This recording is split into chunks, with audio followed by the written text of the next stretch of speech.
मंगलम भगवान विष्णु मंगलम गरुड़ध्वज मंगलम शिवलग्नं सुदिनं तदेव ताराबलं चंद्रबलं तदेव विद्याबलं देवबलं तदेव लक्ष्मीपते ते गृहं संभ्रामि लाभस्तेषां जयस्तेषां कुतस्तेषां पराजय येषाम् इन्द्रियवर्ष्यामोदयस्थो जनार्दन यत्र योगेश्वरः सूरजो अजायत श्रोत्राणस्य मुखा नाभ्या आसीदन्तरिक्षगुं शीर्ष्णो द्यौः समवर्तत पदभ्यां भूमृदिशः श्रोत्रात् तथा लोकान् अकल्पयन् स्वाहा ॐ पंचलोकपाल देवताभ्यः स्वाहा ॐ।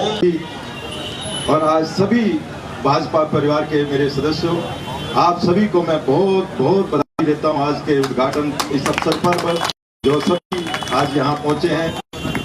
भाजपा के परिवार साथियों, ज्यादा बात करने की जरूरत नहीं है क्योंकि आज ऑफिस का उद्घाटन है, बहुत मौके मिलेंगे बात करने के।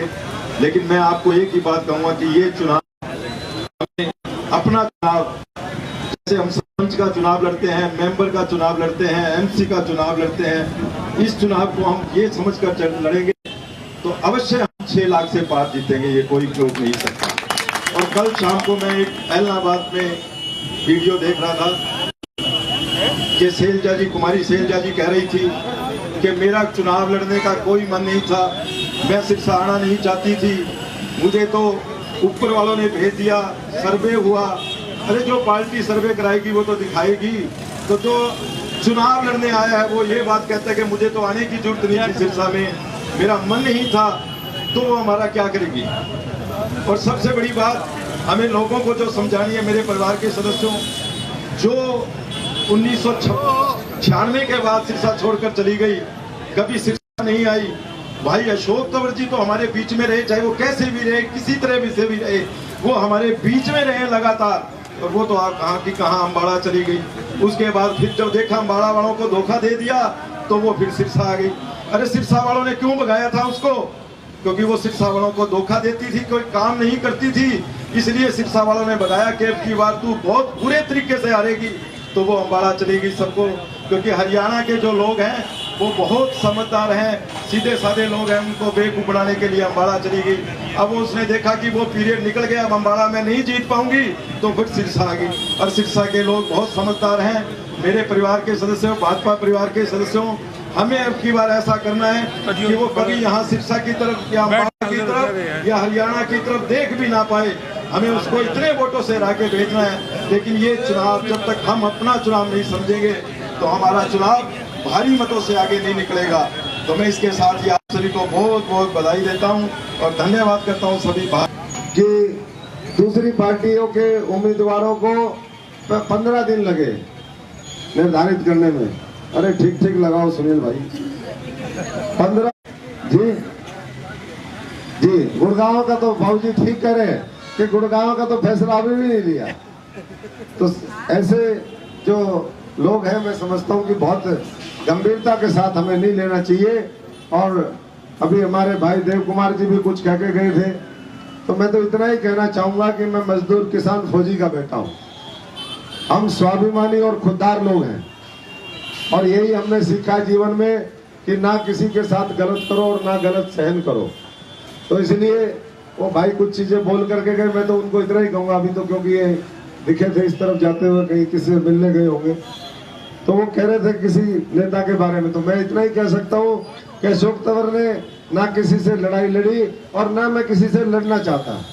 मैं तो लोगों के हित में काम करना चाहता हूँ और उस हित के आगे अगर कोई आता है तो उससे मैं समझता हूं कि हम सब लोगों को मिलकर के लड़ाई लड़नी चाहिए। कोई अशोक तंवर किसी एक व्यक्ति का मामला नहीं है, वो देश का मामला है और देश के लिए हम सब लोग समर्पित हैं और उसी भाव के साथ आज भारतीय जनता पार्टी और नरेंद्र मोदी जी के नेतृत्व में काम कर रहे हैं। तो साथियों, समय बहुत हो गया है। सब साथी जो नहीं भी बोल पाए, मैं उन सभी से व्यक्तिगत तौर पर क्षमा चाहूंगा, क्योंकि सब साथियों की भावना होती है कि ऐसे मौके पर सब लोग अपनी अपनी बातें कहें, लेकिन कई बार जो बातें सबने कही उसी के साथ जोड़ लीजिए, क्योंकि कोई बहुत ज्यादा नई बातें नहीं होती। और साथ साथ अब हमें पूरा मजबूती से प्रचार प्रसार में भी लगना है।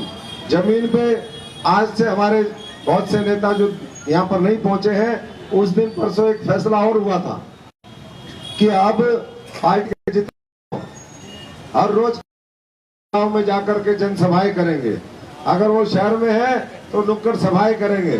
तो इसलिए अब वो प्रचार भी शुरू हो गया, वो काम भी शुरू हो गया। मैं सबसे आह्वान और अनुरोध करूंगा कि उसको भी पूरी गंभीरता के साथ लेने का काम करना है। जो भी पार्टी दायित्व लगाए अब उसको अच्छे से निभाने का आप काम करें।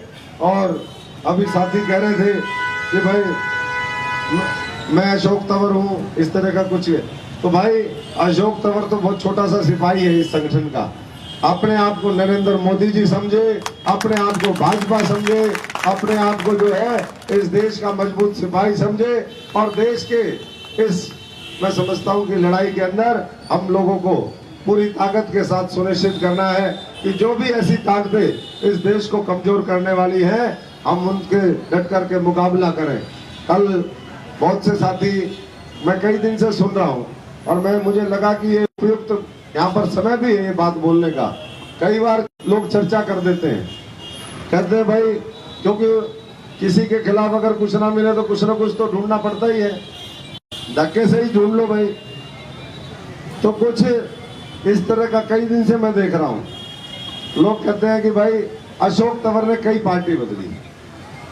तो मैं उन साथियों को एक ही सवाल पूछना चाहता हूं, आपके माध्यम से पूछना चाहता हूं, मैंने पार्टी क्यों बदली वो पूरा देश जानता है, ये कोई यहाँ का नहीं। करोड़ों लोगों की आज भी कांग्रेस जन की भावना मेरे साथ है पूरे देश में कि अशोक तंवर के साथ भी और लाखों करोड़ लोगों के साथ जो पार्टी को खून पसीने से सींचने का काम करते हैं उनकी हत्या कर दी जाती है राजनीतिक, उनका हाथ काट काट करके सिंबल बनाया जाता है। इसलिए क्या करोगे भाई, कब तक अत्याचार और अन्याय सहते रहोगे?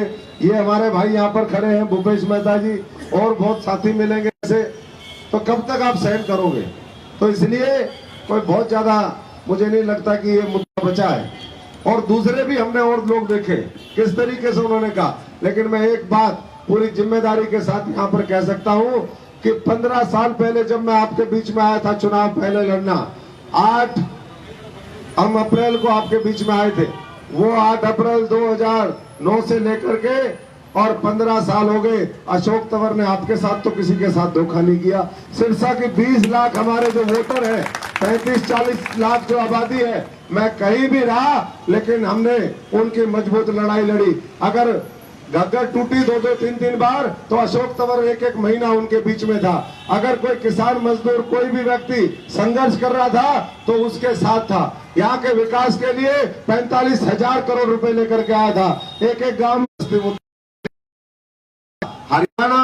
और मैं समझता हूँ है कि जो समर्पण हमारा है इस इलाके के प्रति, वो मुझे नहीं लगता कि और जो भी मैदान में आएगा उसका समर्पण होगा।